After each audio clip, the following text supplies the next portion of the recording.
transgender soldiers. Now, that should make you feel good if you're a stoner who went to Harvard or NYU. But if you are a red-blooded, testosterone-driven American male who enlisted in the U.S. military because you're willing to give your life for your country, you would be ready to throw your guts up and leave the military. Now, I have a question for you. We are always lied to and told that it's not Islam, but a few crazies who have hijacked the great religion, right? How many times have you heard that? ISIS sets off a bomb in Turkey, it's not Islam. ISIS kills people in San Bernardino, it's not ISIS. It's a few crazies who have hijacked the great religion. Well, what would you say about the few crazies who have hijacked the U.S. military? What would you say about Obama and his radical militants who have hijacked a great U.S. military? Do they represent the U.S. military in their policies? Or is this a group of radicals like the jihadists in Islam who have hijacked a great institution? Nobody in the world has said what I just said. You're not going to read it anywhere. No one can think the way I do. Now, on the face of it, nobody wants discrimination against gays, lesbians, bisexuals, or transgenders. But it's far different to not discriminate against people of a certain sexual orientation than it is to integrate them into a macho culture where a macho culture is required to kill the enemy. The military is not a social experiment. It's not about a pair of shoes and a uniform and a pension, which is what has become under Obama, but it's gotten even worse. I'm going to play for you a soundbite from the creepiest Secretary of Defense imaginable, Ashton Carter. And wait until you hear who he actually is and why he was chosen by this radical in the White House to lead the Pentagon. It was bad enough who we had before him. It's a sequence of one after the other. Rotten secretaries of state who represent foreign interests, rotten defense secretaries who represent the enemy, who weaken the military. And I'm going to ask you the same question again, because maybe you didn't catch it the first time. We are always lied to and told it's not Islam, but a few crazies who have hijacked the great religion. Wouldn't that apply to Ashton Carter, who's running the Pentagon, and Barack Obama, who's running Ashton Carter? Wouldn't you consider them crazies who have hijacked the great U.S. military? Doesn't Obama and his radical militants, don't they represent a small population in America? Not the overall, let us say, sympathies of the military? Do they represent the U.S. military? Or wouldn't you say they've hijacked the great military? Listen now to Secretary Carter in his stunning announcement of today, by the way, overriding all of his generals. Listen. Now, as a result of this year-long study, I'm announcing today that we're ending the ban on transgender Americans in the United States military. Effective immediately, transgender Americans may serve openly, and they can no longer be discharged or otherwise separated from the military just for being transgender. Additionally, I have directed that the gender identity of an otherwise qualified individual will not bar them from military service or from any accession program. In taking these steps, we're eliminating policies that can result in transgender members being treated differently from their peers based solely upon their gender identity rather than upon their ability to serve. And we're confirming that going forward, we will apply the same general principles, standards, and procedures to transgender service members as we do to all service members. You piece of garbage, you. I can't take it. I can hardly listen to this. I'd like to reach out through the screen and grab him and shake him and say, how did you get in this position? Who put you here? How in the world does a man of this low caliber wind up ruining a military? The answer is he was handpicked. If I tell you what his background is, you'll know that Obama picked him out of a slough of useless idiots. You can hear how he reads this speech. He knows that he is decimating the military's morale. He knows he is destroying the spirit that is necessary in a fighting force. He knows what he is doing, and even he knows that he shouldn't be doing this. You can hear it in his voice. He's almost crying. Even he's mumbling like he's eating pablum. I have no question for you. This is not a clever little show to ask you a question about transgenders in the military. I will go to the military themselves and ask them what they think, and let them explain what having transgenders will do to frontline troops. Do you have any idea what this is going to do to the cost of running the military? Do you know that these individuals will qualify for surgery at your expense? Instead of taking care of veterans who are rotting in the hallways of VA hospitals, this sick, perverted, degenerate, twisted, low-life administration would rather spend the money on things like this. There are no other words for it. What do you want me to say? Do you want me to speak like Tom Brokaw about a thing like this? I can't do it. The country is dying in front of our eyes. This is after a bombing in Turkey. A day later, this lowlife Ashton Carter makes an announcement like this, and there's not one word of protest from the generals. What kind of generals do we have? They're all afraid of their own shadows. But I have another story for you that you're not going to believe. I have another story that you're not going to believe. Remember that sad story a few months ago of those two fast boats that were captured by the Iranians? And the boys and the girls on the boats gave up without firing a shot? And they broke down in tears and cried? And they gave up all of the secret information of the boats and their mission without fighting back, without firing a shot? And that deceitful criminal, John Kerry, had the nerve to say the Iranians treated them very well? That traitor, John Kerry, said the Iranians treated them very well? I have an intelligence report of the actual event that nobody in the media has yet gotten, which describes exactly what happened on those boats. And you'll be shocked to find out exactly what happened on those boats a little later on in the Savage Nation. It was sent to me by someone inside who cannot believe that these men were all not court-martialed. Every last man and woman on that boat should have been court-martialed. Now, they did fire the captain of that mission, but we're not sure if he was a fall guy. I suspect it was the Secretary of the Navy herself who should have been fired. Another one who probably can't drive a Chris Craft speedboat, who was implanted there by the small group of radical revolutionaries who have hijacked the U.S. Navy. The same group of revolutionaries, the small band of jihadists, left-wing jihadists, hijacked the U.S. Air Force, putting a woman in charge of the U.S. Air Force who has never flown a Piper Cub. I'll ask you again. We keep hearing the big lie that it's not Islam itself, but a few crazies who have hijacked the great religion. Wouldn't you say that these are a few crazies who have hijacked the U.S. military, meaning Obama and his radical revolutionary militants? Do you think they really represent the best interests of the U.S. military, or have they also hijacked something far greater than any of them? Now, I want to ask those in the military to call the show. Where is the mutiny? Where is the Defense Department standing up to these psychotics? Why must I be the only one screaming in the wilderness? Am I crazy or are they crazy? Will this affect troop morale? Let me ask those of you on the sidelines. You're in a frontline unit. You're facing vicious enemies who will die for their twisted beliefs. They rape women, called Yazidis. They kill children. They burn people alive. They cut off their heads. You're a frontline troop. You're an American male. Would having a transgender up there with you strengthen the morale of the unit or weaken the morale of the unit? I'll ask you. You be the expert. That's the opening of the show. I hope you'll be here when I come back.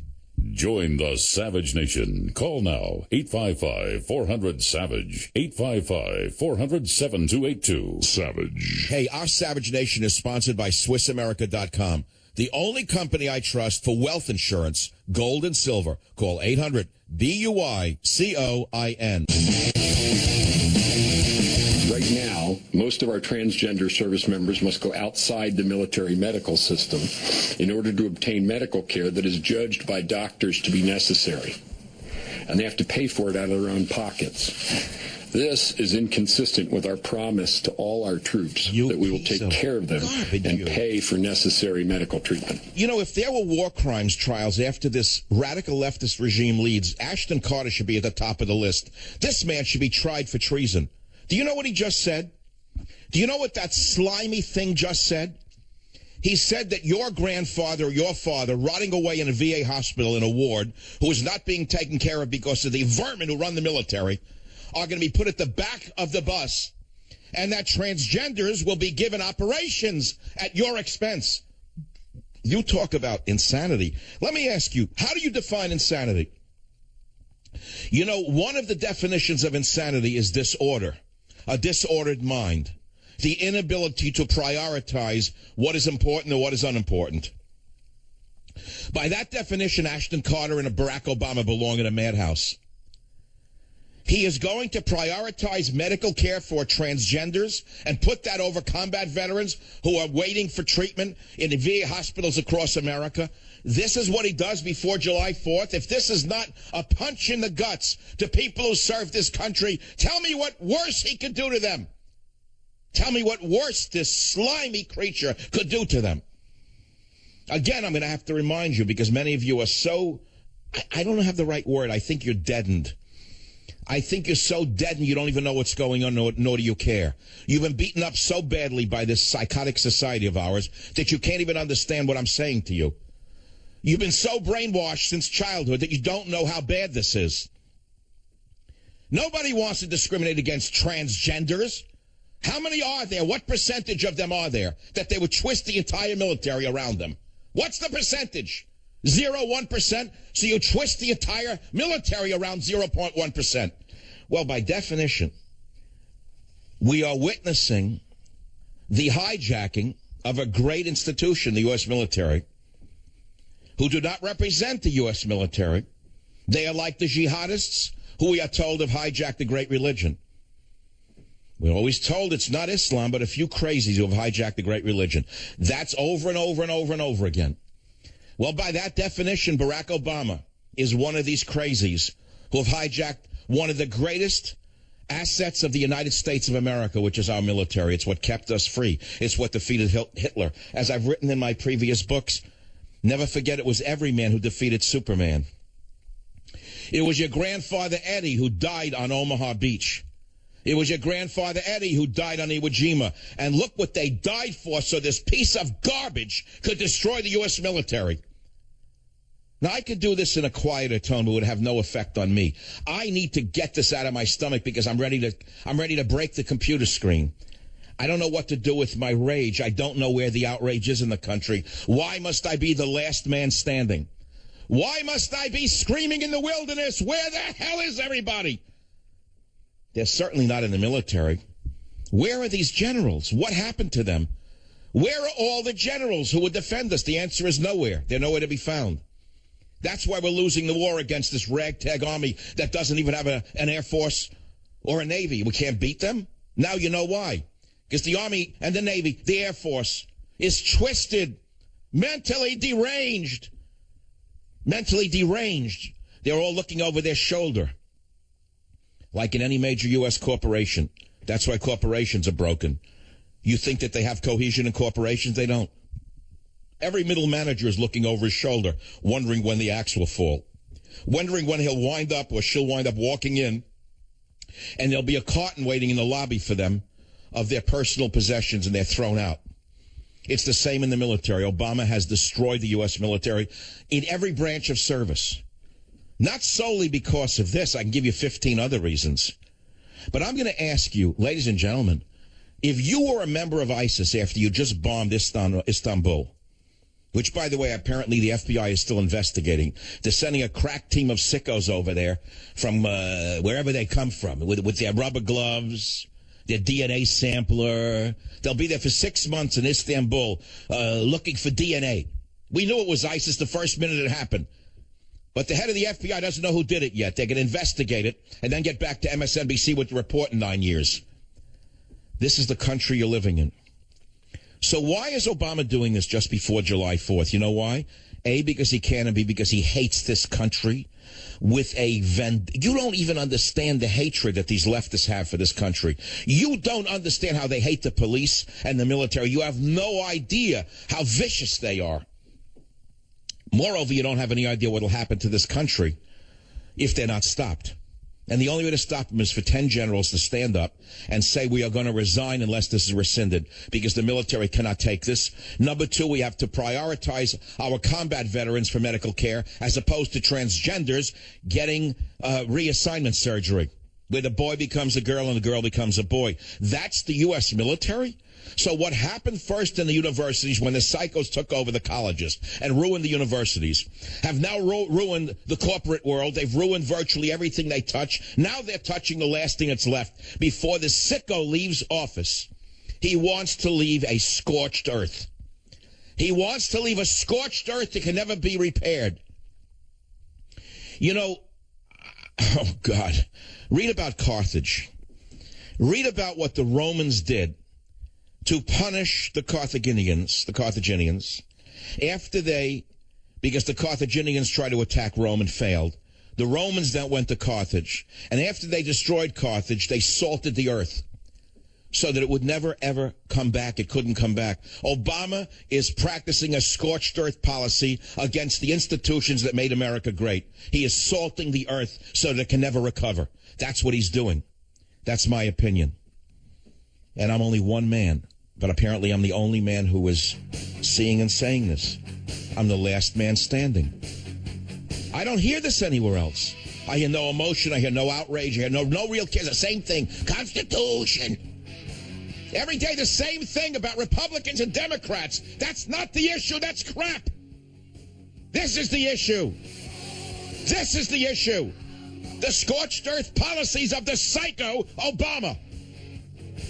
Join the Savage Nation. Call now, 855-400-SAVAGE, 855-400-7282. No later than 90 days from today, the department will complete and issue both a commander's guidebook for leaders of currently serving transgender members and medical guidance to doctors for providing transition-related care, if required, to currently serving transgender service members. Our military treatment facilities will begin providing transgender service members with all medically necessary care based on that medical guidance. In a sane time, Ashton Carter will be tried for treason and probably, in a sane time, be given life imprisonment for what he just read. Now, why do I say it? Because I hate transgenders? No, I don't. Not at all. I respect all people. I respect all people's sexuality. I've said it 1,000 times. I am a sexual libertarian. However, when it comes to children, I am not a sexual libertarian. You touch a child, you should have your hands cut off and be executed. That's what I would do with child molesters. I'd kill them. I'd give them one appeal and have them executed. But I'm a sexual libertarian when it comes to people's behavior. I really don't care what people do to derive their sexual pleasure. However, when it comes to tampering with the greatest institution, the greatest military institution the world has ever seen, the United States military, and I see what this scorched earth psychopath Obama is doing to it, and this mouthpiece, Ashton Carter, I listen to his speech and how he speaks, and I know he knows he's a liar. B.A. Physics and Medieval History from Yale. Then he becomes a Rhodes Scholar. Oh, check one, red flag number one, Rhodes Scholar. Who else was a Rhodes Scholar? Bill Clinton. What is a Rhodes Scholar? Why is there a question mark about the word Rhodes Scholar? We'll move on. Theoretical physics, Rockefeller University, another red flag. Ford Foundation, professor of science and international affairs, Ford Foundation, another red flag. He then goes on to Harvard's John F. Kennedy School of Government, another red flag, another place for the Wobblies. He then serves for Jimmy Carter, 93 to 96. Another red flag. And then he gets all of these awards for his distinguished public service. And now he gets up and reads this shameful decision to not only end the ban on transgender Americans in the U.S. military, that's another hyphenated American. You're a transgender American? That suddenly became an ethnic group? That's like Italian American or African American, Jewish American. Now it's transgender American. It's now an ethnicity. Well, that's unto itself not the point. The point is, listen to everything he just said. It's all about medical care. Think of the scam and think of the scam artists who are going to make billions of dollars on this. But now, hold it a minute. Add this to your thinking cap. Why would he put transgender transitional surgery as a priority ahead of those dying in veterans hospitals right now waiting for proper medical care unless he was enacting the scorched earth policies of Attila the Hun in the White House. WYAB in Mississippi. John, you're a veteran. Tell us your story. Yes, sir. I'm a Marine Corps combat veteran. I served in Iraq and Afghanistan. And I got out 7 years ago, and I've been trying for 7 years just to get an appointment with the VA. I've only been able to talk to a live person twice, 7 years. Well, I have an answer for you. You know, it's like illegal immigrants. People in America who can't get in, who try to get here legally, I tell them to go to Mexico, change your name to a Hispanic name, and the government will send you an Uber car to bring you in. I suggest that you put on your next application that you're a transgender and send it to the attention of Ashton Carter. I'm sure you'll get a personal visit from Air Force One. They might even invite you to a White House iftar dinner. That would be my suggestion. Then you'll go to the head of the line. Now, it gets even better, but I don't know if I can read this anymore because I tell you, I don't want to blow a fuse today, if I haven't already. We go to Canada now, where your shameful Attila the Hun president gives a speech that unto itself would bring people to their knees and say, this is impossible. I want you to listen to him in Canada, surrounded by the socialist government apparatchiks in Canada, when he talks about the rejection of bygone days of order and predictability and national glory. I want you to listen to this shameful man, Attila the Hun Obama, in clip 1. If the benefits of globalization accrue only to those at the very top, if our democracies seem incapable of assuring broad-based growth and opportunity for everyone, then people will push back out of anger or out of fear. And politicians, some sincere and some entirely cynical, will tap that anger and fear. Hearkening back to bygone days of order and predictability and national glory, arguing that we must rebuild walls and disengage from a chaotic world, or rid ourselves of the supposed ills brought on by immigrants, all in order to regain control of our lives.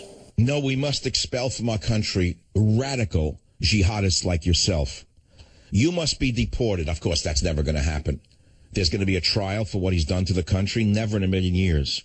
So he gives a speech to Canada's parliament, rejecting the old days of order, predictability, and national glory. Where have these days of order, predictability, and national glory gone? They've gone up in smoke because of him.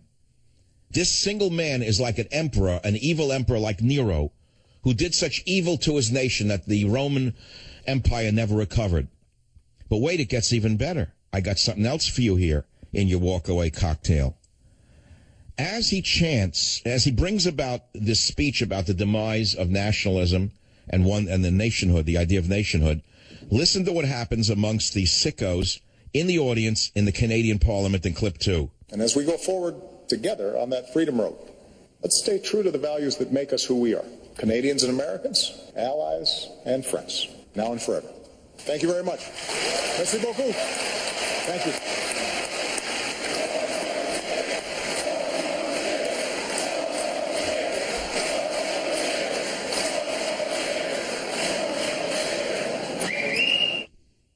So these weaklings, these socialists, the Marxists who run Canada, and run it poorly, by the way, chanting 4 more years to a man, telling us what, we should throw the Constitution away because of him.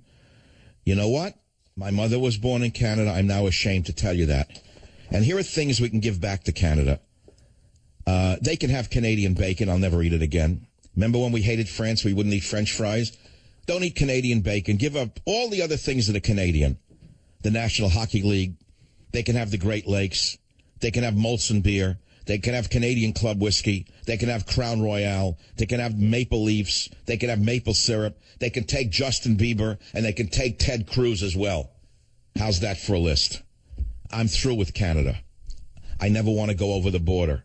It's a polluted state run by crazy, insane Marxists. They're not proud of their nation. All the boys who are dead in the cemeteries, the military cemeteries in Canada, are turning over in their grave. That the very things they fought against, the very creatures that they feared, have taken over their own country. So there it is. This is the world we live in. And the world of order that I love so much, the world of predictability that I love so much, the world of national glory that I love so much, they're telling me are gone. Tell that to Russia. Tell that to Vladimir Putin. Tell him that the days of glory are gone, that the days of predictability are gone. Tell that to Putin. This is what communists do to nations. They destroy the order of the nation in order to rebuild it in their own image. Now, if you want to talk about any of these topics, please do so with some degree of interest or intelligence. And don't get mad at me if I say thank you and just hang up on you if it doesn't add to the conversation. If you have anything to say, especially those of you who are in the officer corps of the military, I really would like to hear what you have to say. So let's go to some of the people. Here's an Air Force captain on KVOR radio. Peter from KVOR, tell us what you think this will do to the troops. Michael, this will totally demoralize the troops, the men and women who serve proudly and diligently in the armed forces of the United States. Michael, God bless you. I'm a PhD as yourself. I was a Minuteman III launch control officer. I worked at the Pentagon, and I'm here to tell you, Michael, that there's nothing we can do to stop this man in the White House. But there is one thing we can do, Michael. The 4th of July is coming up, and I'm calling on all Americans, but especially in the military, not to celebrate the fireworks this year. Let's make a statement, Michael. Let's say loud and clear that we want our country back. What do you think, Michael? I think it's too late to start such a campaign to have any effect. Maybe a few people will have heard you. This would have been a good campaign if it was announced months ago, but it's not going to have enough of an effect to even register on the Richter scale at all. It's a great idea. I think there are so many more direct action methods that can be used, and they have to be used within the military. There must be a hardcore left in this military who can stand up like the men that they really are and say enough is enough. We are not going to put our veterans in the back of the bus in favor of transgenders. We're going to treat the American troops who fought for this country and give them the medical care that they are deserving, not the transgenders. Bless you, Mike. How's that? How's that for an idea? How about one press conference from any of the officer corps in the United States military? It's never going to happen. Never. It will never happen. Not in a million years. Because the phobia, the fear of the press is so great. We hear about Islamophobia from Hillary Clinton. We hear about xenophobia. We hear about homophobia, Islamophobia. How about pressophobia? It seems the entire military is filled with men who are suffering pressophobia. They're afraid of the little men, the little boys in shorts in the military, in the journalistic world. Are you kidding me? Well, anyway, what can I say that I haven't already said? So it's a very, very crazy day out here. And it's just crazy. This is the definition of insanity. This is the definition of an insane president. Or is he insane? No, he's not insane. He's not insane. He's like the Roman emperor who destroyed Carthage.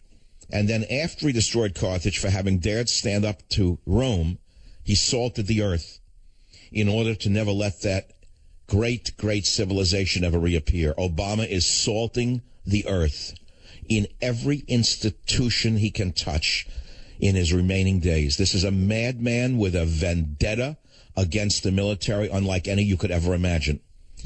And if you think that this is good for the military, I'd like you to tell me why. Now let's turn it around. Tell me how this serves the military in its number one mission. Remember, the military is not a social service organization. The military was created to defend America and fight our enemies. That means kill the enemies. It was not created as an extension of Harvard University or NYU. It was created to crush and kill the enemy.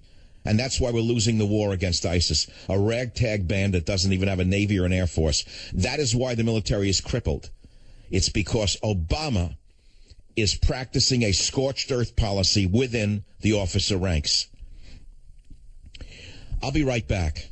Join the Savage Nation. Call now, 855-400-SAVAGE, 855-400-7282. Savage. Your Savage Nation is sponsored by SwissAmerica.com. It's the only company I trust for tangible assets, gold and silver. Call 800-BUI-COIN. If if you were ISIS and you just set off bombs in Istanbul and you got away with setting off bombs in San Bernardino and you got away with the Boston Massacre and you got away with every bombing in the United States of America, and you wake up and you hear Ashton Carter giving a speech how they're going to bend over backwards to make certain that transgenders are safe and happy in the military, and they're going to give them priority in medical care. Tell me what that would do if you were in ISIS. But wait, I'll raise the stakes. Here's something more for your walk-away cocktail. How do you think this is going to impact China? Tell me what the Chinese generals are thinking today. Have you thought about that one? Here's an email to the Savage Nation. Anonymous writes, as a gay man, I feel we have more pressing issues to worry about than transgenders in the military, like defining the enemy as radical Islamic extremists, like declaring war against the Islamic State. He says, I'm stunned how my community can stand around with "We stand against Islamophobia" signs when they're killing us in the Middle East and the Obama administration wants to import thousands of migrants who will never assimilate to Western values. This is sick. He says, we must elect Trump the president of all people. How are the Russians faring? Do you think the Spetsnaz special forces in Russia are going to be shaking in their boots today because Ashton Carter is going to end the ban on transgender Americans in the U.S. military? Now, look, you can make silly jokes about it. I've met gay men who can knock your block off, so don't assume that because a man is gay, he's a weakling or a coward. The opposite is true in many cases. But we're not talking about gay men here. We're talking about something entirely different. We are talking about a very, very small minority of individuals who are sexually confused, who think that they're a man in a woman's body or a woman in a man's body, and then they want the whole society to say to them what they believe they are at the risk of getting sued, or worse yet.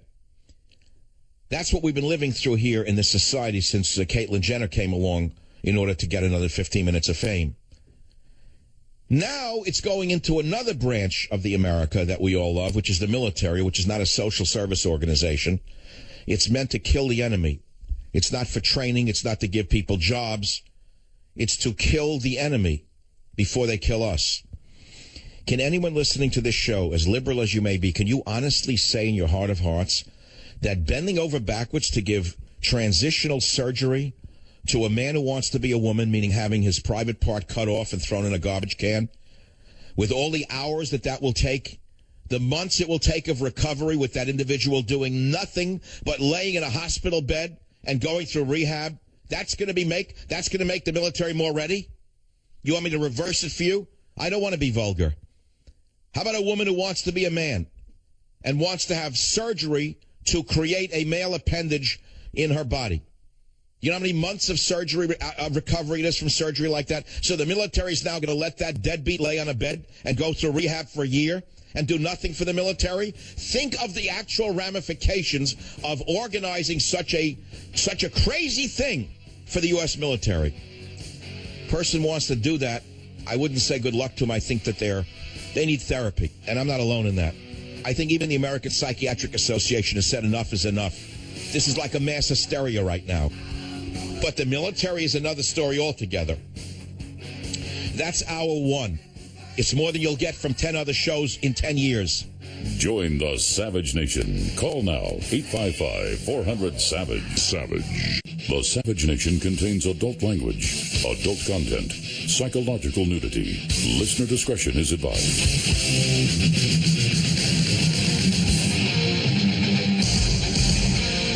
And now, America's most exciting radio talk show, The Savage Nation. Talk radio for the thinking person, home of borders, language, culture. And here he is, Michael Savage. Hour number one was my version of a Scorched Earth radio show, to be honest with you. I gave it my all. I blew out my pipes. Frankly, I left nothing in the theater. There's nothing left for me to give. I gave it my all. What effect it will have, I doubt it'll have any effect. I think the country is dead. I think the military is filled with a bunch of deadbeats from the top down.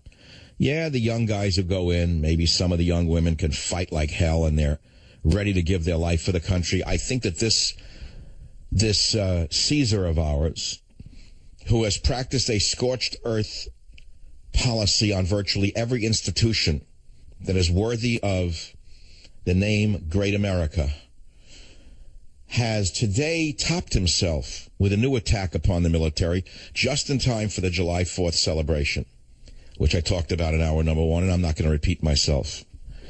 So in this hour, I'm going to do something different for you instead of repeating myself, and I have a report that no one else has in the media, not even NBC News, not ABC News, not the Drudge Report. Nobody has it. I got it. It was a declassified document that was just released from the Department of the Navy, Commander Destroyer Squadron 50, PSC 851, and it says not releasable to foreign nationals. It was a secret report prior to that, to today. It was just declassified because they removed a certain enclosure. And it's a command investigation to inquire into incident in the vicinity of Farsi Island involving 2 riverine command boats, RCB 802 and RCB 805, on or about 12th January 2016. Remember that event under Commander Obama when the boys and girls were captured by the Iranians without firing a slingshot, without firing a machine gun, without trying to evade, and then some of them were broken down into tears, and the Iranians paraded them around like little sissies? Well, they fired the captain of that command, and I'm not so sure he's not a fall guy. I really don't know. But I'm going to read this report to you because I just got it an hour ago. It's a very important U.S. Navy document. I'll put it up on michaelsavage.com and Facebook right after I read it to you. Again, I would ask you to please, today is the last day, right? Today or tomorrow, to vote for me into the National Radio Hall of Fame. All you got to do is text the name Savage, S-A-V-A-G, to 36500 and tell all your friends to do so. Because if I'm elected or nominated and get inducted, I get to give a little talk. I'll thank you for Borders, Language, and Culture. That's the message. And that's it. So they investigated it. Oh, wait, no. Before I do the investigation, I have something else to show you the mentality of this administration if you don't already know it. Here is a creature who is the head of the Interior Department, somebody named Sally Jewell. A real gem she is. And she then makes a statement in clip 20 that speaks for itself. Listen to the hatred she has for white males in clip 20. We are, through the National Park Service, largely America's storyteller. And yet if you drive around Washington, D.C., in every circle and every square, you generally see a bronze white guy, sometimes on a horse, sometimes not. You have to work really hard. You hear the way she said it, bronze white guy? That's her puppet masters speaking. Her puppet master speaks like that. That's an in-joke inside the White House. A bronze white guy. See, that's a little joke that the inner circle has. I'll remind you what the communists do after they take over a country. They usually knock down the statues of the heroes, and they replace them with communist heroes. That's what you're listening to. And so she hates bronze white guys. I don't know if she actually likes real white guys. I kind of doubt it. But we know she has contempt for bronze white guys. Of course, there's statues built for bronze white guys because they're heroes who actually built America. That's why there's bronze white guys. That's why they are bronze white guys. But let's put that aside. This is part and parcel of the scorched earth policy we're talking about. So let's go back to the Fifth Fleet, January 2016, and see what the Navy found about the incident in the vicinity of Farsi Island when the 2 command boats were intercepted by the Iranians, captured without firing a shot, humiliated, and we'll find out what they actually gave up. You're not going to believe this report. I can't read the whole thing to you. I'll post it on michaelsavage.com. I'll put it on my Facebook account. I think you're going to be sick to find out what they did. They should all be charged, by the way, court-martialed. Everyone on those boats should be court-martialed, in my opinion. 10 crew members manned. That's a funny word. 10 crew members manned. Are they going to have to change that in the reports from now on? 10 crew members. How would they change that? 10 crew members woman? No. 10 crew members transed the 2 RCB. No, we can't do that. 10 crew members. Oh, we're on the 2 RCB. See, now they're going to spend months figuring out how to change every report. 9 enlisted and 1 officer. Blah, blah, blah. So they say from the moment RCB 802 and RCB 805 got underway, RCB 802, that's the boat, altered course from the plan of intended movement to expedite meeting with U.S. Coast Guard cutter Monomoy to refuel before sunset, and did so without giving notice or receiving permission. That's an interesting statement right unto that. I never heard of anything like this. Why would they have decided to alter course to refuel without giving notice or receiving permission? That I don't understand. Are you ready for the next discovery? If you're interested in this, I don't know if you are. I mean, I could say the word Trump, Trump, Trump, Trump, Trump, or Hillary, Hillary, Hillary, Hillary, Hillary, and the dials will stop turning. Or I could say the latest poll, poll, poll, poll, poll, without saying pot, pot, pot, pot, pot. And I know it'll happen. You'll listen longer, but I'll go on with the report because it's of interest to me. It's news. It's actual news. For each boat, 2 of the 5 weapons were mounted but not manned. Again, we'll have to change the word manned. They were not womaned. 2 of the 5 weapons were mounted but not womaned. What were they mounted for? I don't know. They were mounted. Would they have bullets in them? Anyway, 7 nautical miles into the transition, the word transit now makes me worry. I don't know what they're referring to, but 7 miles into the transit, one boat established satellite communications with the Bahrain TOC controlled by Commandant Task Unit, blah, blah, blah. You ready for the next line, those of you interested in this? The boat, RCB 802, lacked satellite communications with higher authority throughout the entire transit. How is that even possible? How could they have no satellite communications with higher authority? Okay. At 15:27 hours, RCB 802 and 805 unknowingly entered Saudi Arabian territorial seas without coordination with Saudi Arabia or communication to higher authority. Now, they're not referring to God because this is the military. They mean higher authority within the military. At 15:46, RCB 802 and 805 unknowingly entered Iranian territorial waters, seas surrounding Farsi Island.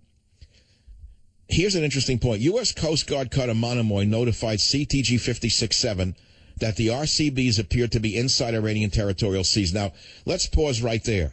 If I were the admiral in command, I would have sent the Coast Guard cutter and a destroyer as quickly as I could into that area to rescue those boats. And I would have blown the Iranian boats out of the water. But apparently the admiral in charge was busy reading his transgender journal, his transgender manual, and what he has to say and what he has to do for the new military, and he didn't say a word. The RCB crews did not identify the landmass as Farsi Island and were unaware that they had entered Iranian territorial seas. Despite entering both Saudi Arabian and Iranian territorial seas, both boats were exercising their right of innocent passage in accordance with customary international law. That's the most important point in here, by the way.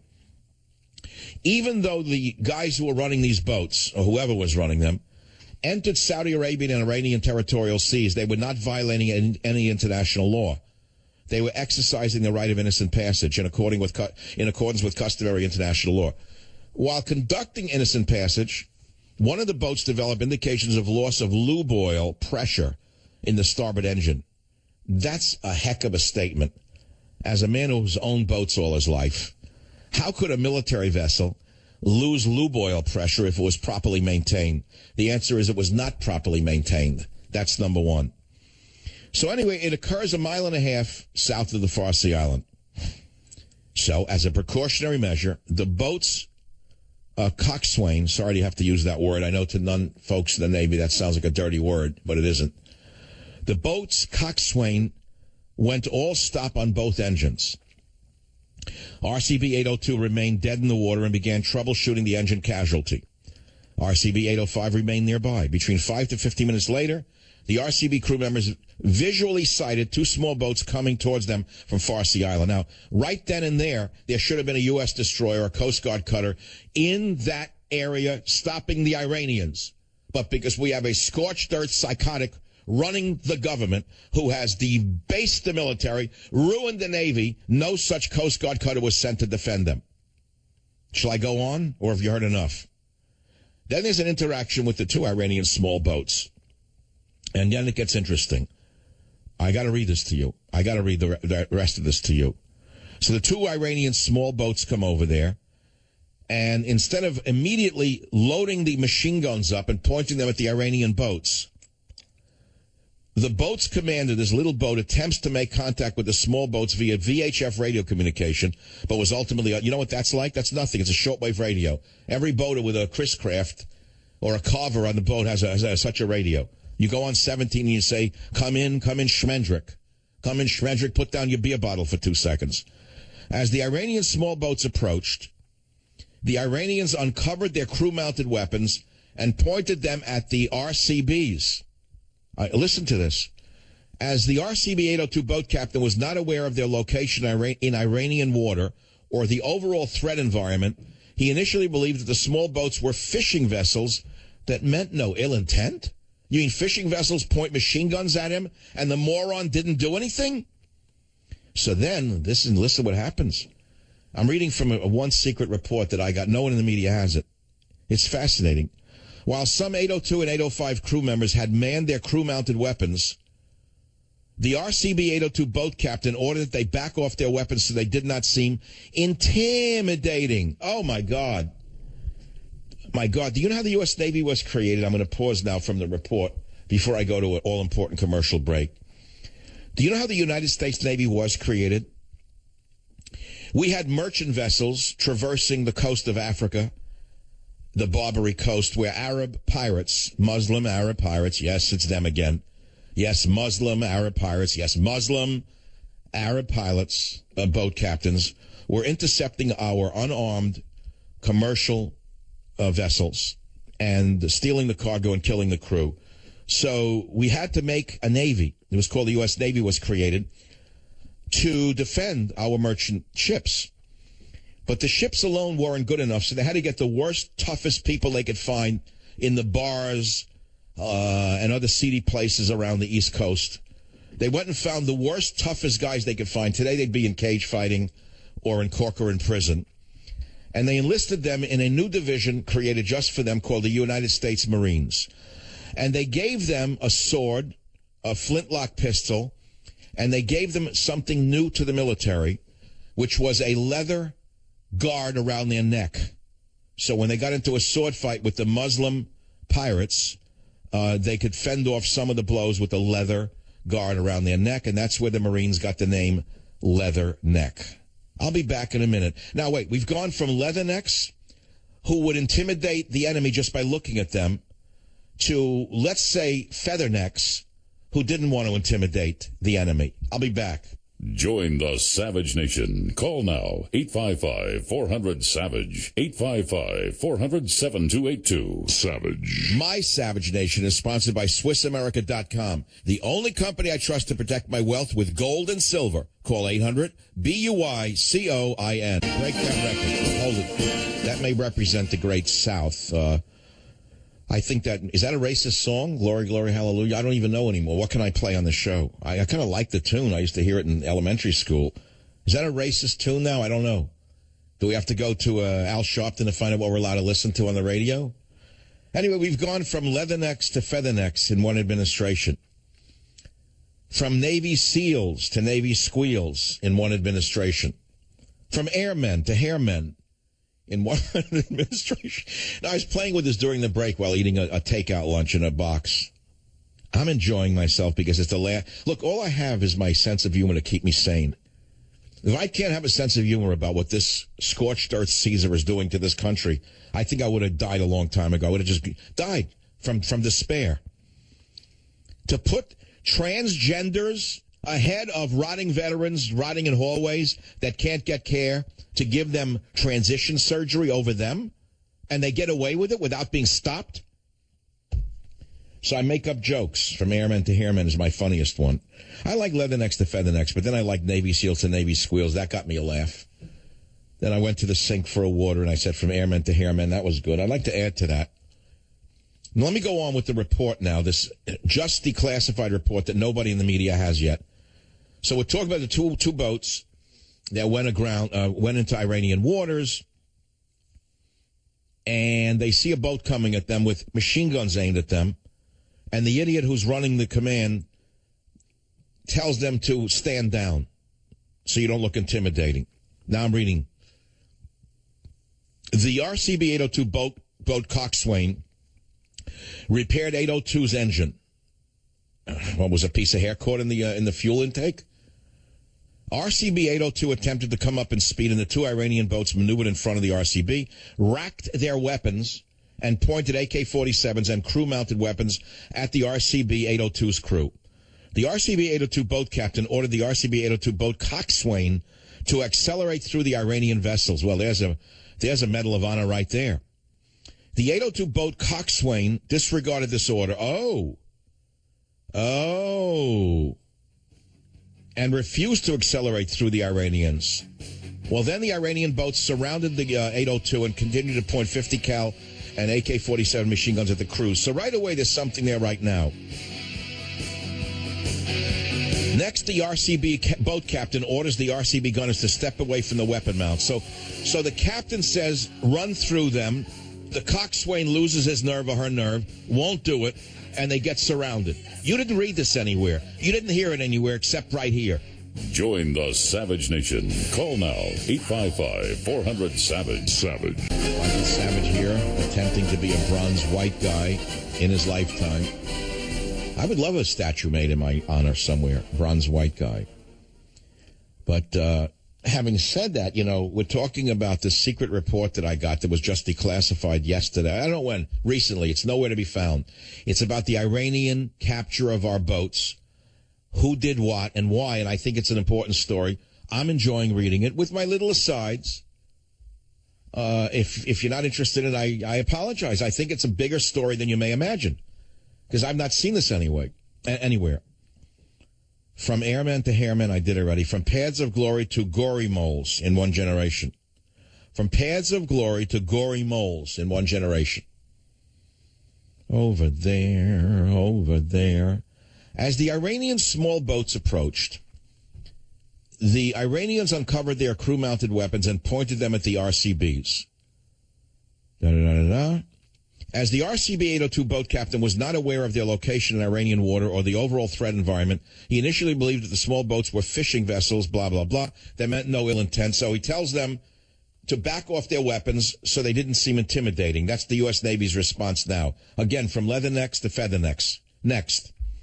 The report says the engine's repaired.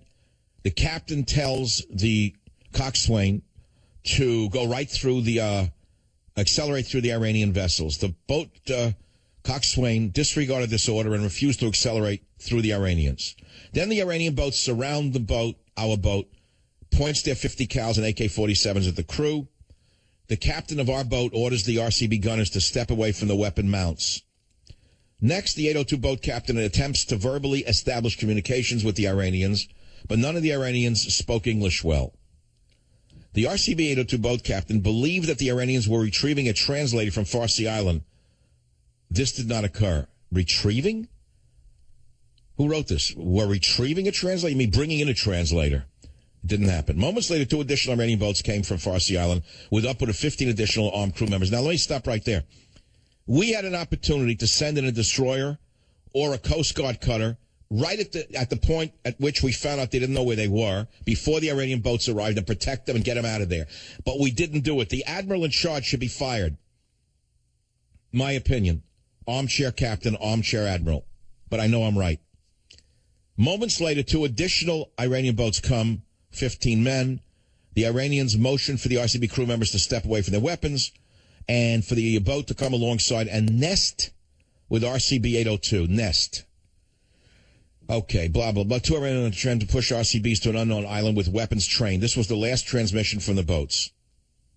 Once the 2 boats were lashed together, our boats, the Iranians boarded, removed the U.S. flag. You hear this? Are you listening to this?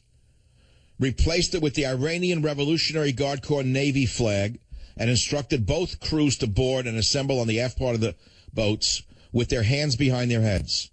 The Iranians searched the RCB crew members, confiscated their possessions, blindfolded them, tied their hands together with pieces of ripped Iranian flags. With the Iranians aboard, the 2 RCBs driven by U.S. crew members whose blindfolds were temporarily removed were directed to Farsi Island. Upon arrival at Farsi Island, the crew members, still blindfolded, blah, blah, blah, escorted to a holding area in a carpeted room where the Iranians removed their blindfolds and freed their hands. Throughout the evening, the Iranians began interrogating each crew member in a separate room, while the other crew members were able to sleep and eat. Well, that's so nice of them. Because all communication had been lost with the RCBs, at 8:10, the U.S. 5th Fleet Maritime Ops Center began search and rescue operations and directing the USS Anzio and U.S. Coast Guard Monomoy into Iranian territorial seas. The MOC directed airborne assets to include U.S. Air Force B-1, F-15, U.S. Navy FA-18s, E-2s, and P-3 aircraft to begin airborne search and rescue inside Iranian territorial seas and overhead Farsi Island. A U.S. Navy E-2 spy satellite plane from the USS Harry S. Truman establishes communications with the Iranians, and a U.S. P-3 positively identified 2 RCBs pier-side at Farsi Island. So a spy satellite can see our boats lashed up there at a pier. Now, what's intriguing to me here is that we have big ships in the place after the fact. Why were they not dispatched immediately? Why were they not dispatched immediately and to protect our boats? That's a question for the Naval Inquiry Board to conduct. I mean, this to me is a movie right here. Remember the Caine Mutiny Court-Martial movie with Humphrey Bogart, based on that great novel, I think by Herman Wouk, where Humphrey Bogart plays a captain who's tried for dereliction of duty because, I forget what he did wrong, and he's seen with rolling the 2 steel balls in his hand during the hearing, the inquiry. And it's an amazing movie. I don't think that movie can be made today. People don't have the ability to sit and watch something like that, unless it has somebody with gold teeth cursing every 3 seconds, or let's say a gun in the picture, or a rape scene against a fan going in a wall. I think that the theater would be empty because it has too many words in it in English. Okay, so the captain's interview. The Iranians demanded he recite words to the effect that we were sorry that we entered into Iranian territorial waters and that we were treated well, and a condition for the crew members' release. After multiple attempts and coaxing by the Iranians, the boat captain ultimately recited the words as demanded. The crew members were then blindfolded and escorted single file, hands on each other's shoulders, to the piers where the boats were located and boarded the boats. Their blindfolds were taken off, which revealed both RCBs ransacked and equipment wires cut. By the way, that's a violation of international law. We should have bombed Iran for that. We should have blown Farsi Island into the sea. We should have fired Tomahawk cruise missiles and blown up their command and control centers in that island. But you know that the psycho running the military wouldn't do that. Okay, blah, blah, blah. The RCBs got underway from the Farsi Island pier and proceeded to meet USS Anzio under escort by 4 armed Iranian patrol boats. Why did we seize the armed Iranian patrol boats? To get even with them. Why don't we blindfold those vermin? At 12:55, 802 and 805 left Iranian territorial seas and came alongside the USS Anzio. Meanwhile, you have Iranian boats escorting them. Why not tie them up and make them recite things? Okay, so then he turned it over to an investigation in January of 2016. And now we have a long, long sequence of bureaucracy here. And here's the opinions now of our military and recommendations. This incident was caused by series of mistakes. Notice they said series, not a series of mistakes, but series of mistakes. They probably got someone in there who doesn't even read English writing this. This incident was caused by series of mistakes that culminated in the seizure of 802 and 805. These mistakes included, but were not limited to, inadequate manning. That word has to be changed after the trans story of today. Inadequate staffing. Insufficient basic, advanced, and sustainment training. Poor communication up and down the chain of command. Ineffective maintenance procedures. No kidding. Lack of navigational experience. I wonder who they put in the Navy now. They can't navigate. And oversight and poor leadership and judgment. No kidding. Where appropriate, this command investigation recommends the Commander, 5th Fleet, take appropriate administrative action against certain personnel.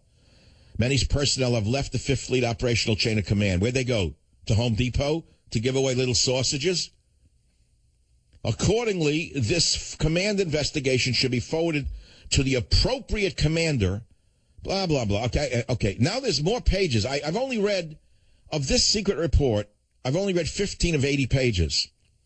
And I don't see anything else in here that's worth reading. Legal issues, methodology. I don't understand how a military can function with this kind of crippling bureaucracy. There's a lot more in this that I can't read to you now about what they seized, what the Iranians did, the crew members' statements and what they said and what they didn't do, and what a riverine brown water navigation boat is. That's what John Kerry was on in Vietnam, by the way. Riverine. What is a riverine boat? Brown water will be defined as the inland waters that are typically non-tidal, but where the water level can rise and fall the same as in tidal. I don't know how they didn't work in global warming into this report. They failed right here to satisfy the Caesar in the White House and to Sally Jewell in the Interior Department. There's no mention of global warming in here. I'm surprised they didn't say the whole thing was caused by global warming. They could have said that because of global warming, they were blinded by the sea and confused by the brown water in the river. And as a result, they were taken in by the Iranians, who were not confused by global warming because they lived with it for so many years because of the evil Americans who have caused the global warming. Consists of minor rivers, usually not navigable by medium or deep draft craft, but are too deep to be forded without difficulty. These waterways are generally considered to be obstacles, blah, blah, blah. One of major rivers, blah, blah, blah, blah. Coastal green water navigation, coastal blue water navigation, Cogent toolkit. RC's a nice picture of the boat. They can give it away to every enemy now. They have a whole. It's a schematic of one of our boats. It's exploded and open so anyone in the world can look at it. Where the gun mount is, where the grenades are, where the ammo is kept, the fuel capacity. I don't know why the Iranians had to bother seizing the boats. All they had to do was ask the Navy to send it over by fax. They could have emailed them a PDF. This is the crippling bureaucracy that the U.S. military has become. It's frightening. I don't know how a brave individual can live through this anymore. Coastal Riverine Squadron 3 readiness. All right, I'm going to put it up on michaelsavage.com for you to peruse if you have nothing else to do over the weekend other than get drunk, eat a food that will give you cancer, and I don't know what else you're going to do over the weekend. What do people do? They eat a hot dog? They guzzle a beer? They go to a barbecue? They have no idea what they're doing with knobby knees and a pair of shorts. Then they eat garbage food, and they take a diabetes pill and a cancer pill, and everyone takes a pill thinking it's going to protect them. I know a guy, he eats garbage. He eats the worst saturated fat foods you can imagine. He said, but I take an anti-cholesterol drug. I said, oh, my God. And he's a smart guy, doesn't know what he's doing. He was sold a bill of goods the way the Americans think that Obama's actually a patriotic leader. I could give you an aside, but I won't do it. There's no point anymore in talking about scorched earth because that's what we're living through. I think when I come back, I'll take a few calls, and that'll be, and boom, and we'll move on to all the other news of the day. Be here. Join the Savage Nation. Call now, 855-400-SAVAGE, 855-400-7282. Savage. My Savage Nation is sponsored by SwissAmerica.com. It's the only company I trust to protect my wealth. Call 800-BUICOIN.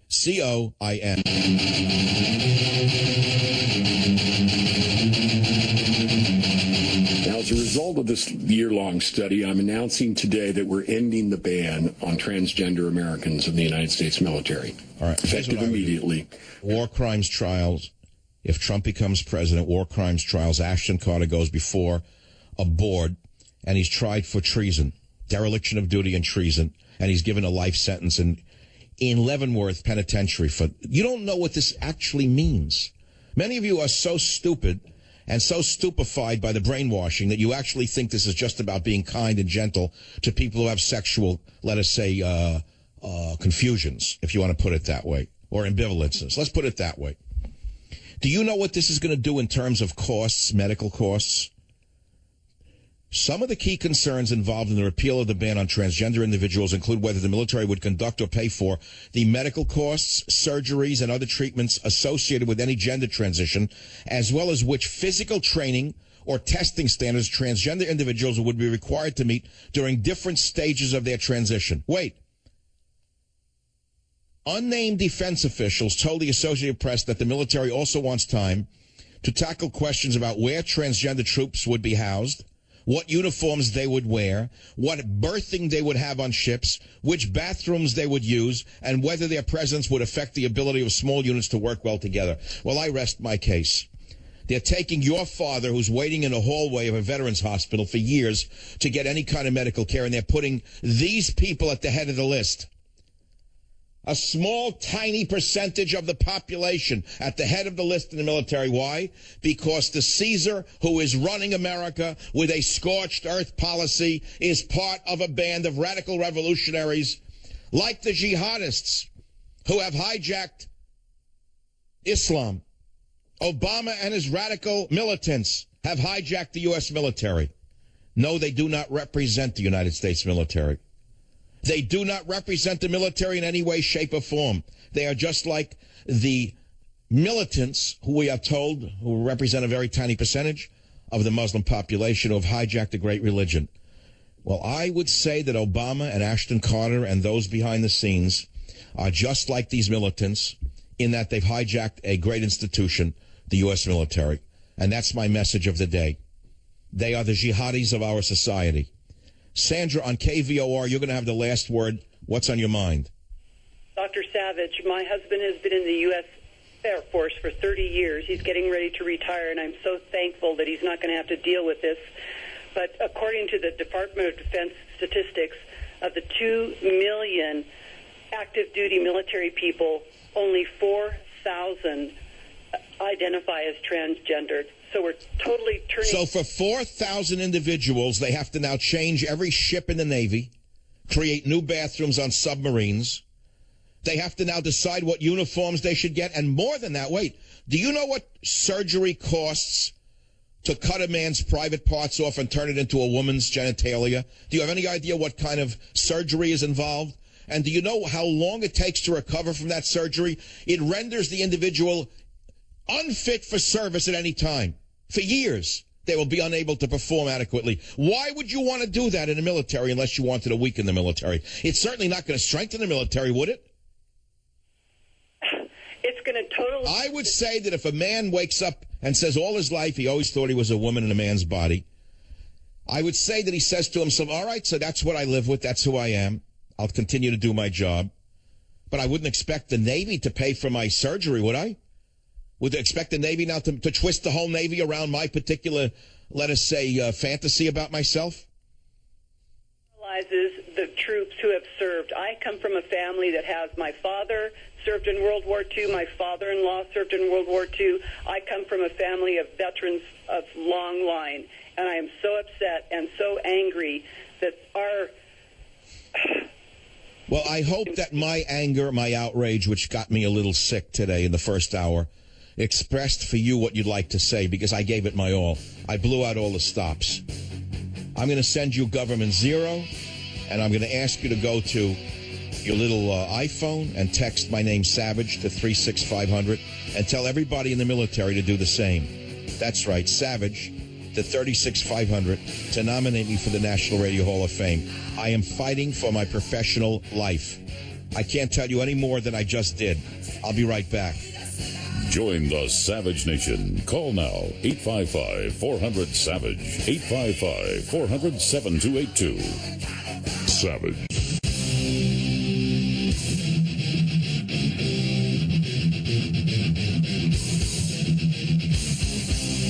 Warning. The Savage Nation contains adult language, adult content, psychological nudity. Listener discretion is advised.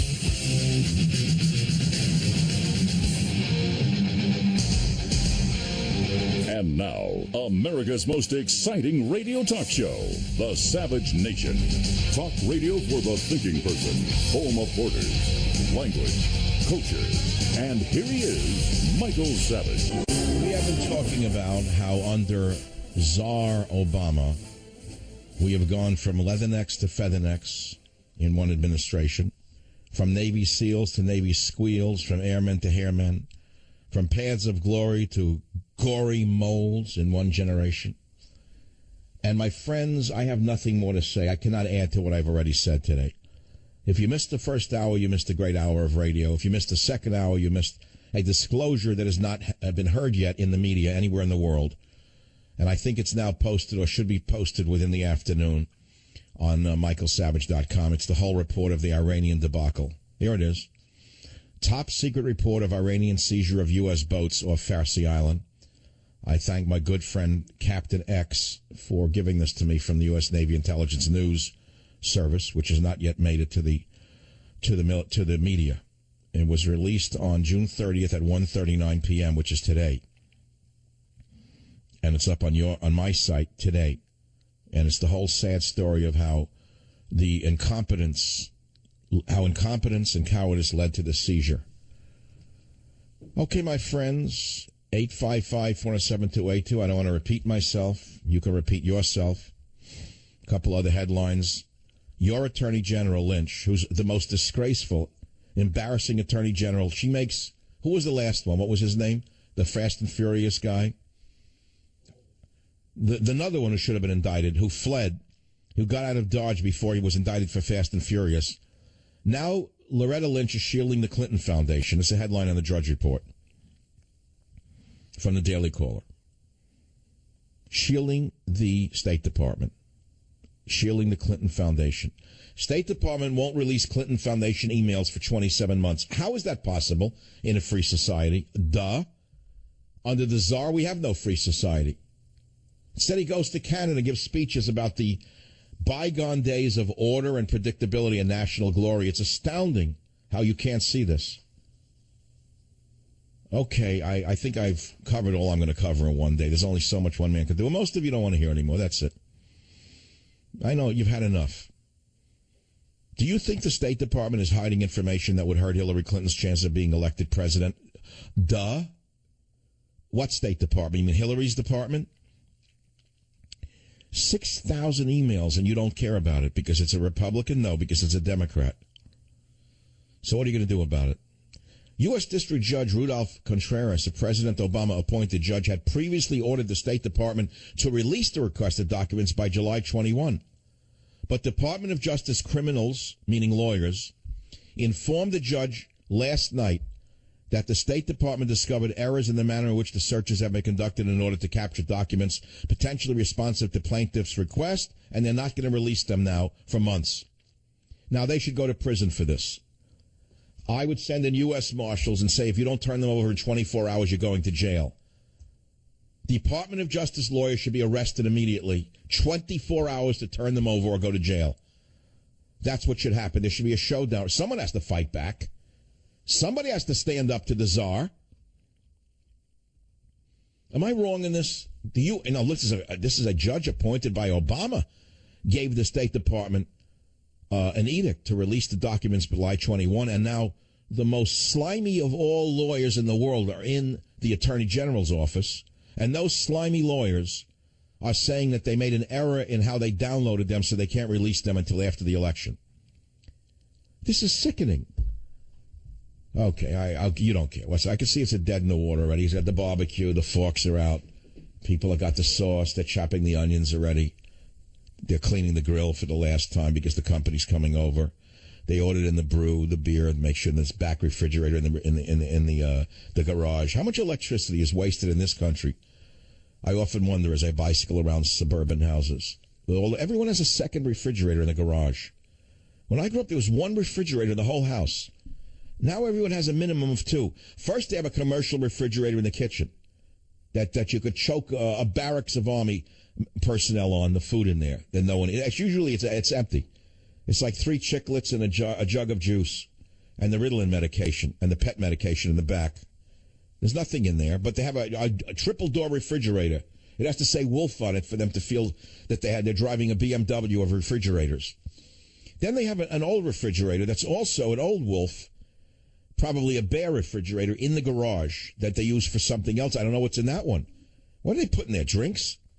Now think of the electricity of that second refrigerator humming away there, leaking water on the floor of the garage. What do they need it for? Now, you talk about waste of energy. How many cars does the average American suburbanite have? 5, 6, 7? How did that happen? I grew up, there was one car in the family. We couldn't afford more than one. It was a used car. No one bought a new car. In fact, if someone bought a new car in my neighborhood, my father, remember, God rest his soul, would peek out of the blinds on Utopia Parkway, look at it. He had a used car, 2 years old. He'd always buy like a 2-3-year-old Cadillac, a cream puff. He'd search the newspapers high and low, God bless him, and he'd locate a cream puff. And he'd buy it because, he was smart. It was already, he lost some money. And the upholstery, in those days, they put plastic. Could you imagine?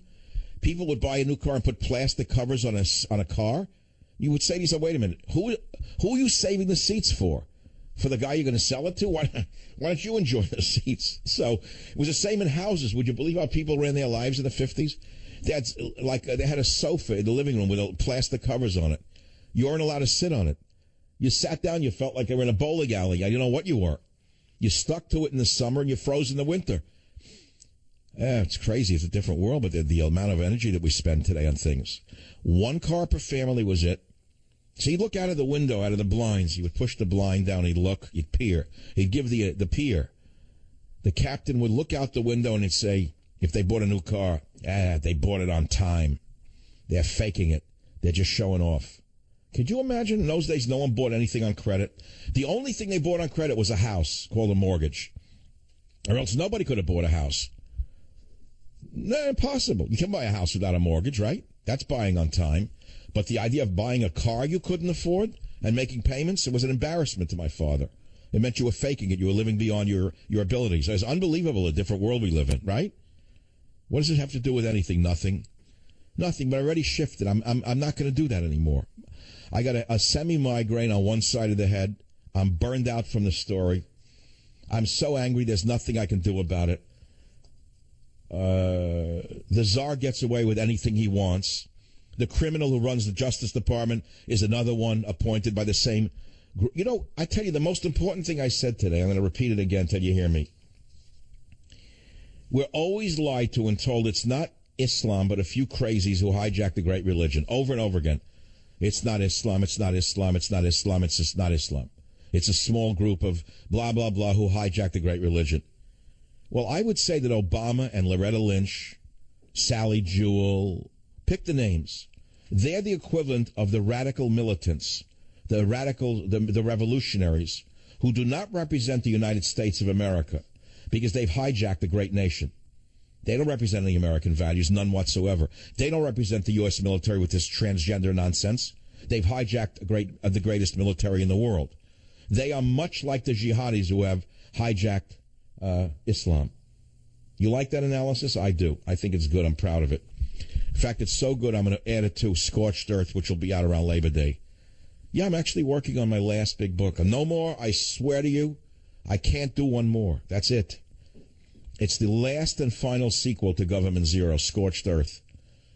Repairing America after the scourge of Obama. I mean, this guy is conducting a scorched earth like you can't believe.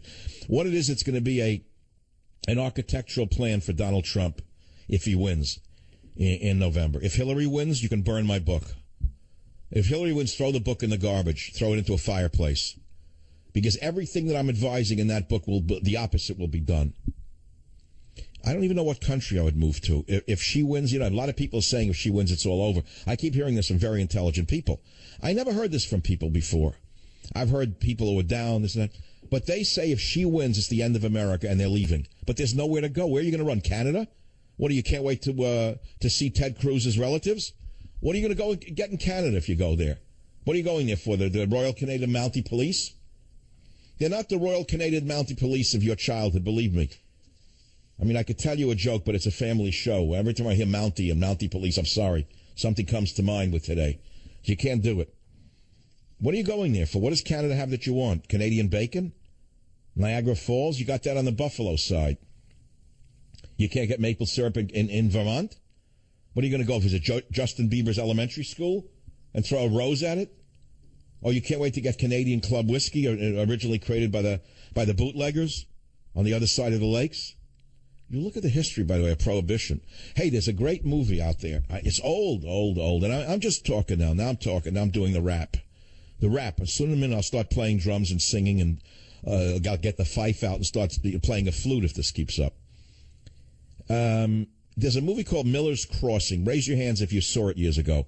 Let's see. In this audience of hundreds of thousands per 15 minutes, I see 3 hands. So forget it. I won't talk about it. But if you see it on television, catch the movie. It's pretty good. John Turturro does raise your hand if you know who John Turturro is, the guy with the crazy eyes, the skinny Italian guy. He's a great actor, by the way. Guy is so talented, it's unreal. You talk about great acting. So he plays a small town grifter gangster in the Prohibition era, and he gets in on the wrong side with the Irish mob in Chicago.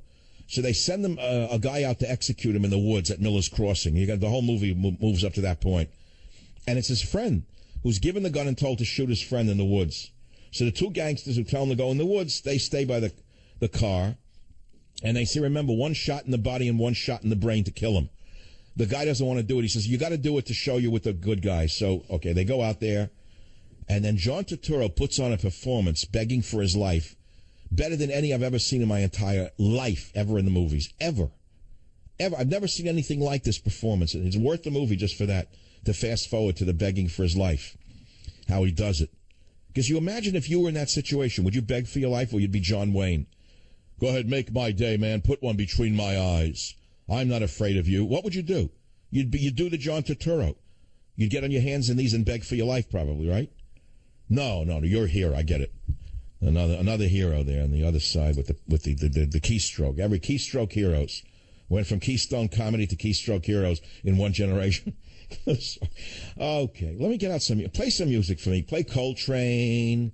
Not Coltrane, the other one I like. I'm so angry right now that I've reduced it into something else. I read somewhere that depression is anger, repressed anger. Well, I'm not depressed and I'm not angry. I'm beyond anger. I'm red hot with rage that I live in a country where there's no retribution to a man who's destroying everything. Savage Nation is sponsored by Swiss America, the only company I trust with my financial future. Call 800-289-2646 or SwissAmerica.com. Give him an Alka-Seltzer and I'll see him in the casino. That's all. I can't. I'm not in the mood. All right. After this show, I'm going to go in a dark room, put cold compresses on my temples, which are throbbing. And I don't think it's from the sushi. It could be. It could be from the combination of the wasabi. I don't know anymore what it is. The show, the wasabi. But the news is so depressing, and he keeps smirking and smiling and digging the knife in, putting the knife in and turning it. And now we have on our side, all we have is what? Who do we have speaking for us? No one, Trump. So where are you going to move if she wins? Have you thought about, has anyone thought about emigrating, becoming an expat? Where are you going to go if you're an expat? Where are going to go? Romania? You're going to buy a castle in Romania now? Where are people going to go? Years ago, they had an answer. You could be an expat, let's say, in Mexico. Go, great, with the death masks running around.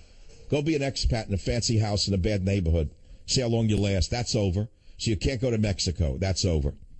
Maybe you'd like to be an expat in Honduras. Just wear like mosquito spray all the time. Put a net around. Walk around with like netting around you like a Jane.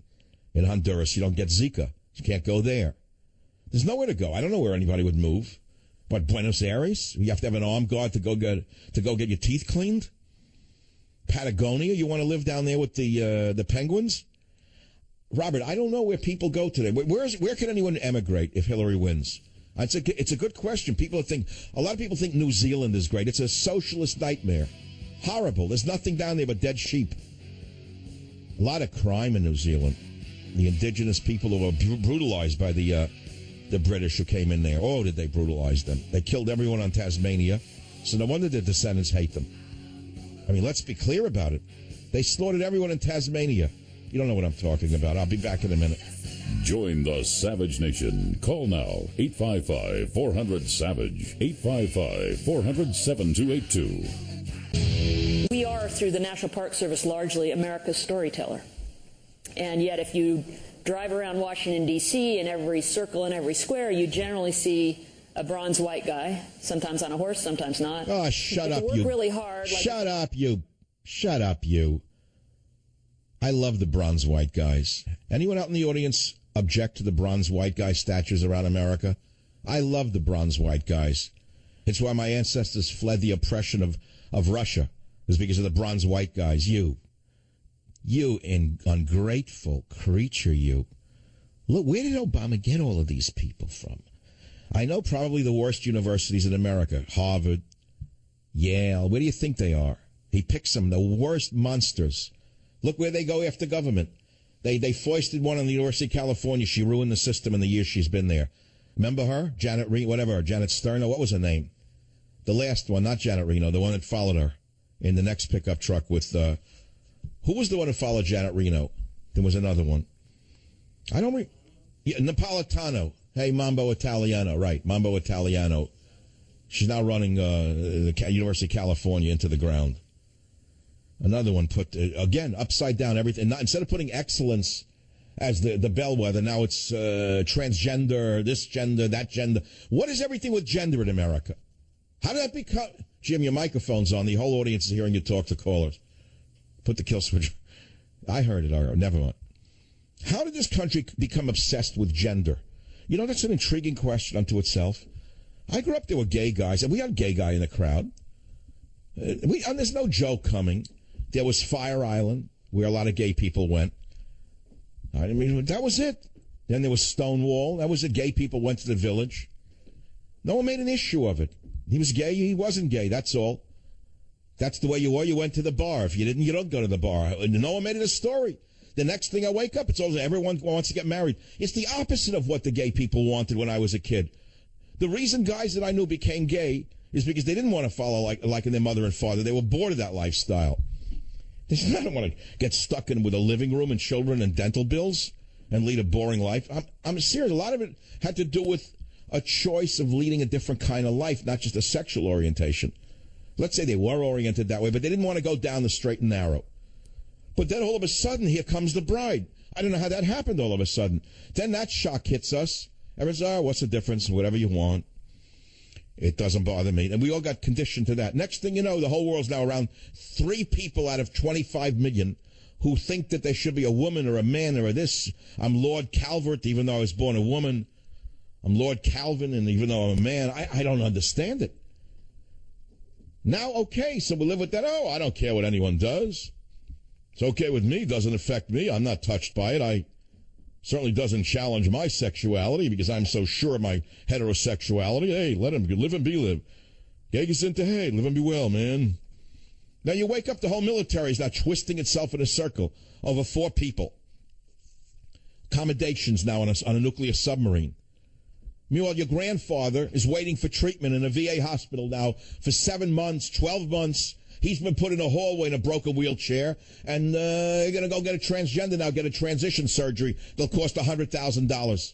How is a person fit for combat if they're going to have that kind of mutilation surgery? They can't function for 2 years, 2 or 3 years. So why would you put people... See, by definition, anyone who wants transgender surgery is unqualified for the military because it would render them incapable of fighting in a fighting unit.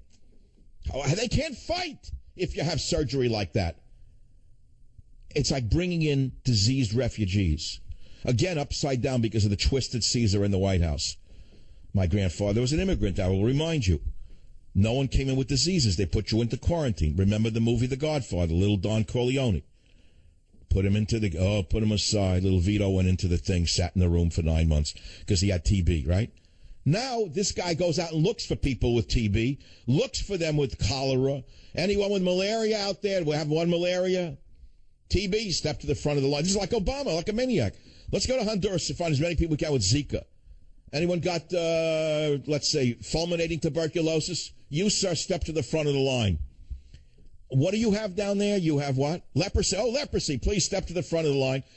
Leprosy, please come to the front of the line. Let's see what else what kind of country allows this to happen? I told you that the definition of insanity is a disordered mind. By all definitions, Obama is insane.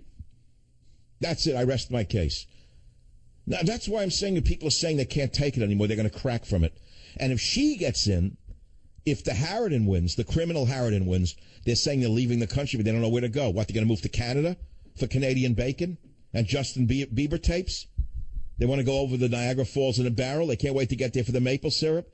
They want to talk to construction workers on the pipeline. They want to cruise the pipeline for construction. I mean, come on, be realistic. What's in Canada now? Nothing. What's in Toronto? Oh, it's a great city. I love Toronto. People love Toronto, love Toronto, love Toronto. Why? What's about Toronto? What's so good about Toronto? Reminded me of like the Lone Ranger when I hear Toronto. I thought they were misspelling it was a kid.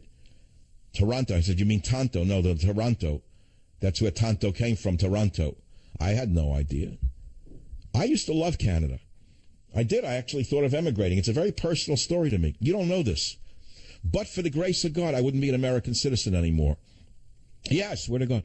I actually tried to buy land north of Vancouver in British Columbia. Oh, my goodness, 40 years ago. It'd be worth a fortune today. Well, what wouldn't be if you bought it then?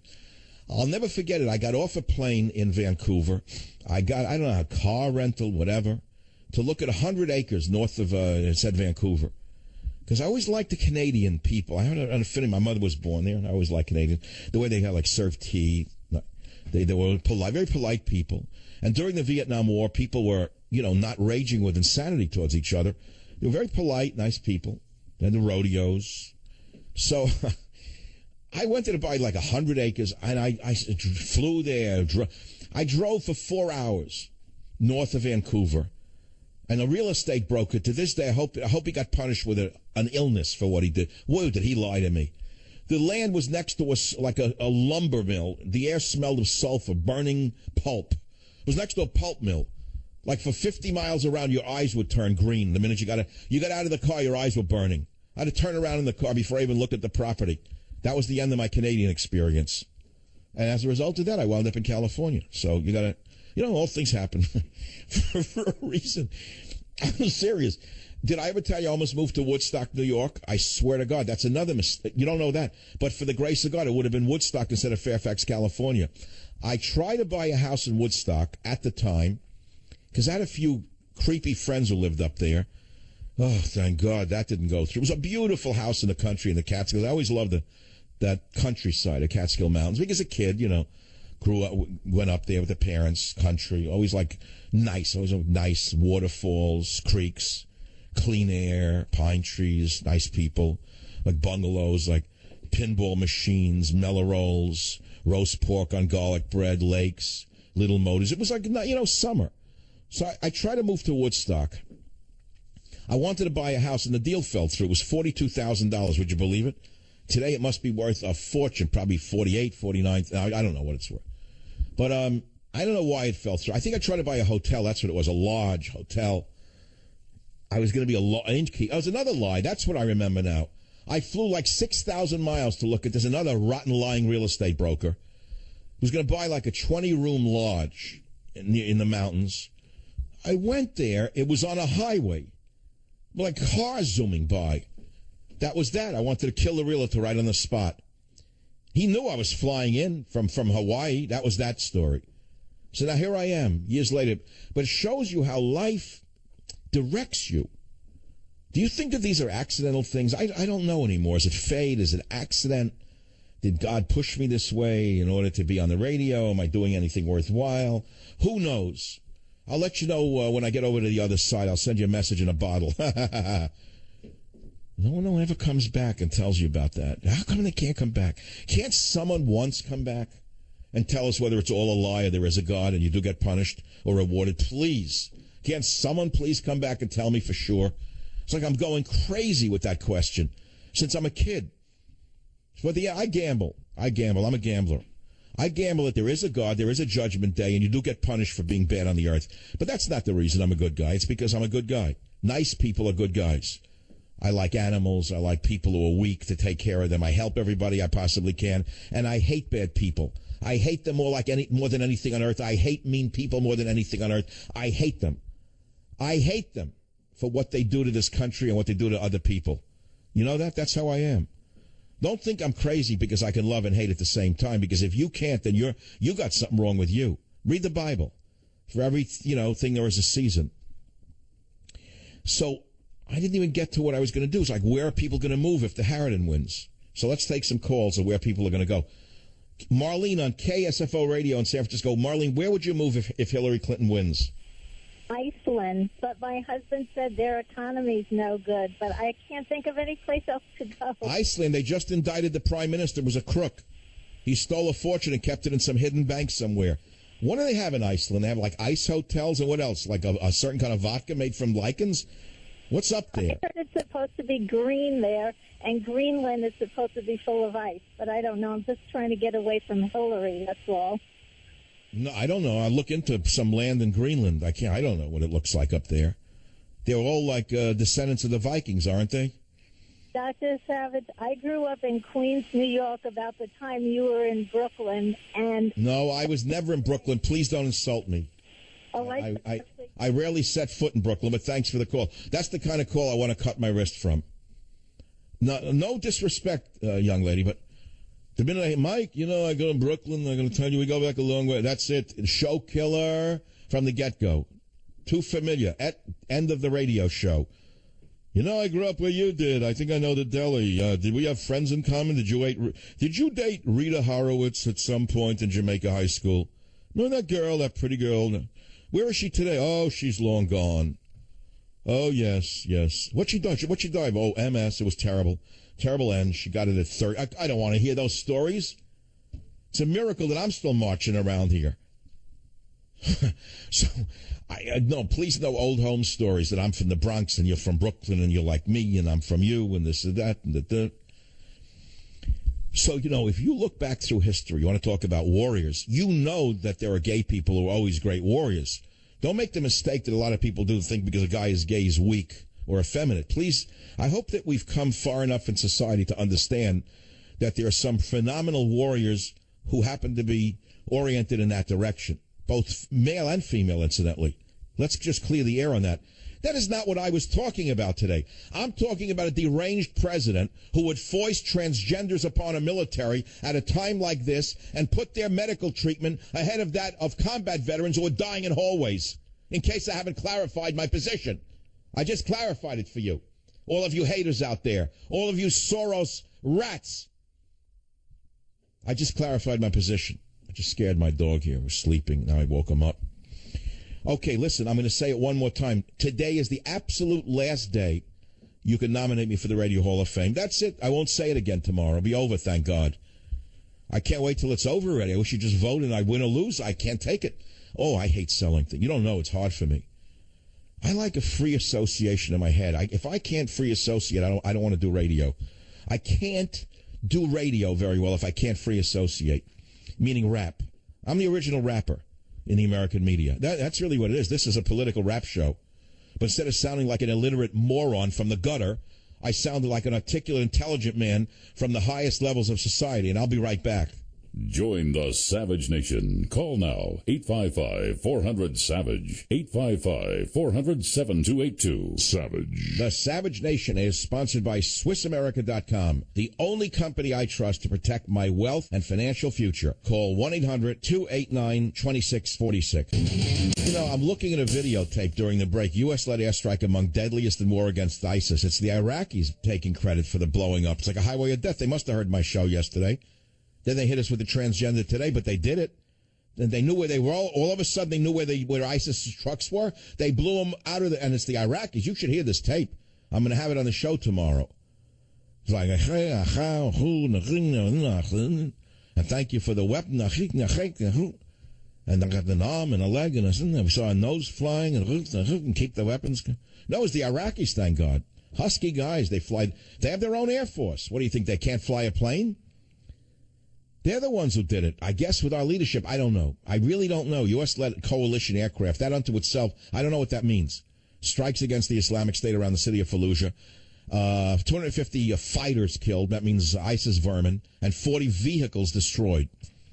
So Obama unleashed them finally after Turkey, after Istanbul, because, hey, the guy who runs Turkey is in some spot if you really analyze that one.